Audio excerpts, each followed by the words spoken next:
Hello everyone, welcome back to my YouTube channel safety trainer Asif Syed.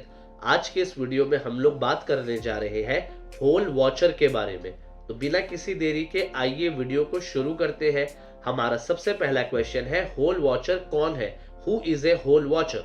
तो इसका answer है hole watcher, जिसे confined space attendant भी कहा जाता है। ये होल वॉचर उन वर्कर्स की सेफ्टी को इंश्योर करने के लिए जिम्मेदार होता है जो टैंक्स, वेसल्स या ट्रेंचेस जैसे कन्फाइंड स्पेस में काम कर रहे होते हैं। ये होल वॉचर सुरक्षा पर्यवेक्षक यानी कि ये होल वॉचर एक सेफ्टी ऑब्जर्वर का रोल निभाता है और कन्फाइंड स्पेस के अंदर काम कर रहे वर्कर्स के साथ कम्युनिकेट यानी टाइम टू टाइम बातचीत करता है और उनकी सेफ्टी को इंश्योर करता है।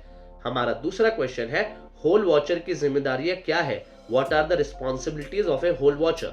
तो इसका आंसर यानी कि 2.1 है, यह इंश्योर करने की कन्फाइंड स्पेस में कोई अनऑथराइज एंट्री ना हो। 2.2 है, गैस लीक्स, फायर रिस्क या फिर ऑक्सीजन का लेवल कम है, इन जैसे खतरों से बचने के लिए लगातार एनवायरनमेंट को मॉनिटरिंग यानी कि निगरानी करना। और 2.3 है, कन्फाइंड स्पेस में काम कर रहे वर्कर्स के साथ कम्युनिकेशन बनाए रखना। 2.4 है, किसी भी इंसिडेंट के मामलों में इमरजेंसी सर्विस को नोटिफाई यानी कि इन्फॉर्म करना। 2.5 है, वर्कर्स की तरफ से सही पीपीई का इस्तेमाल हो उसे इंश्योर करना।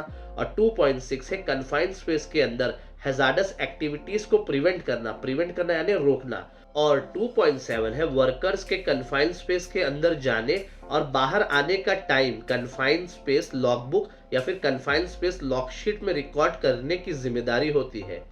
हमारा तीसरा क्वेश्चन है, होल वॉचर का रोल इतना जरूरी क्यों है? Why is the role of a hole watcher important?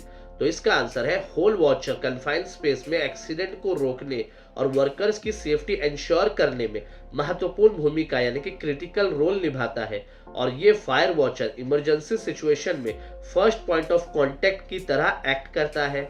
हमारा चौथा क्वेश्चन है, कौन कौन से इक्विपमेंट होल वॉचर को यूज करना चाहिए? What equipment should a hole watcher use? तो इसका आंसर यानी कि 4.1 है, वायु गुणवत्ता की निगरानी के लिए गैस डिटेक्टर यानी कि एयर क्वालिटी को मॉनिटर करने के लिए गैस डिटेक्टर।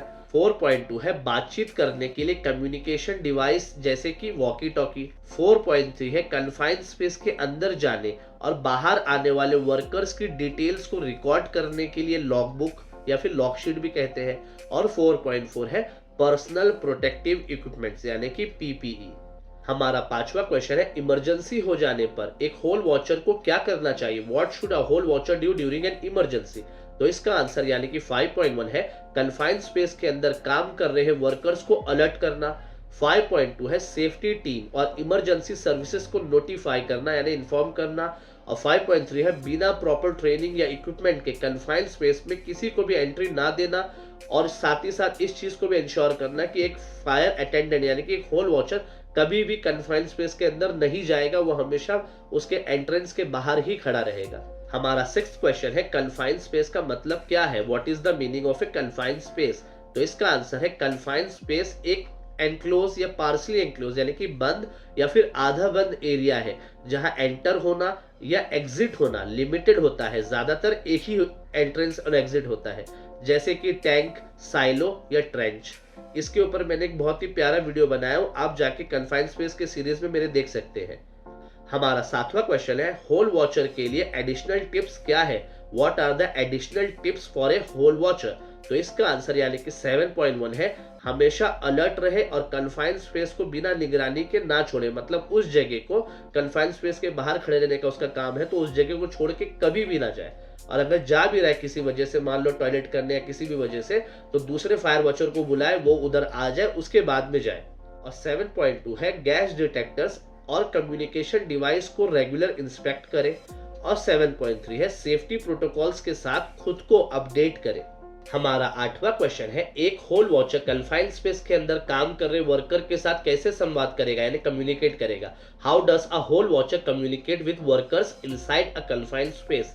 तो इसका आंसर यानी कि 8.1 है, संचार उपकरण यानी कि कम्युनिकेशन डिवाइसेस। कम्युनिकेशन डिवाइसेस में वॉकी टॉकी हो गया।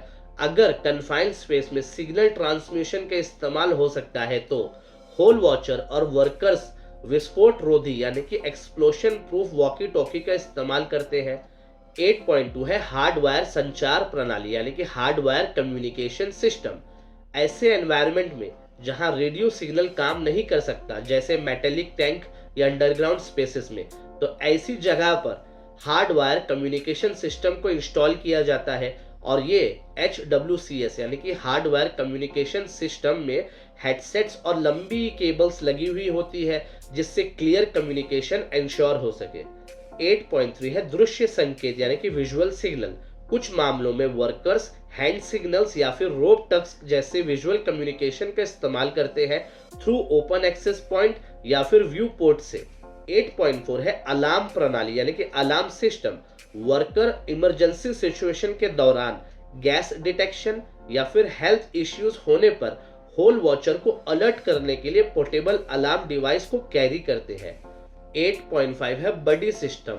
कभी कभी एक एडिशनल वर्कर, जिसे हम बडी वर्कर्स भी कहते हैं, होल वॉचर और जो कन्फाइंड स्पेस के काफी अंदर काम कर रहे वर्कर्स के बीच बातचीत का जरिया बनता है।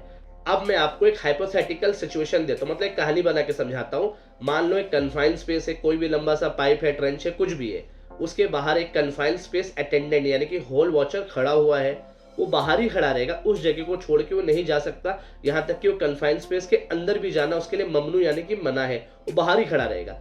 अब जो टीम जा रही है, मान लो 7 लोग का एक टीम जा रहा है, कन्फाइंड स्पेस के अंदर जा रहा है, एकदम अंदर जा रहा है, लेकिन उसमें से जो एक बंदा होगा जिसको हम बडी वर्कर बोलते हैं, उस ग्रुप का बंदा वहां पे अंदर जाने के बाद एक जगह पे रुक जाएगा, ताकि अब बाकी जो टीम है 6 लोगों की, वो और अंदर जाके काम करेगी। अब अगर उस 6 लोगों के बीच में किसी तरीके का इमरजेंसी होता है तो वो लोग में से कोई एक बडी को बताएगा जो उस बीच में है, और वो बडी जो वर्कर है वो अब कन्फाइंड स्पेस अटेंडेंट जो बाहर खड़ा है उसे बताएगा। तो इससे क्या होता है, एक बोलते ना जरिया हो गया कम्युनिकेशन का। ये भी एक अच्छा तरीका है। उम्मीद करता हूं आपको ये भी समझ में आ चुका होगा। हमारा 9th क्वेश्चन है कम्युनिकेशन का सटीक चरण यानी कि एक्यूरेट स्टेप्स क्या है। What are the accurate steps for communication. तो इसका आंसर यानी कि 9.1 है कन्फाइंड स्पेस में एंटर होने से पहले दोनों पार्टीज यानी कि होल वॉचर जो कन्फाइंड स्पेस के बाहर खड़ा होगा और कन्फाइंड स्पेस के अंदर जाकर काम करने वाली टीम कम्युनिकेशन सिस्टम जैसे कि वॉकी टॉकी या फिर हार्ड वायर को अच्छे से टेस्ट कर ले। टेस्ट होने जाने के बाद ही अंदर जाके काम करे। 9.2 है कम्युनिकेशन के लिए क्लियर कोड्स या प्रोटोकॉल्स को स्टैब्लिश करे।